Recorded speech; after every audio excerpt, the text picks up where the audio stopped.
Zahľadte sa na toto lahodné bezlepkové dielo. Je dokonalé, a to z mnohých dôvodov.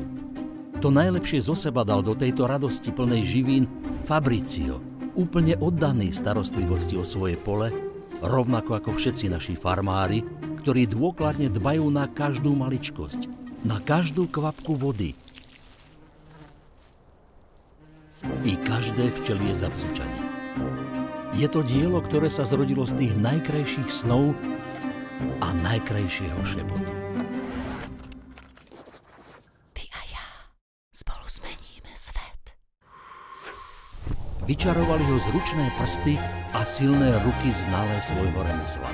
Zrodilo sa z nadšeného wow i z tichej pokory.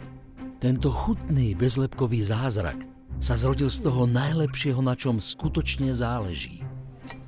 Z toho najlepšieho z nás.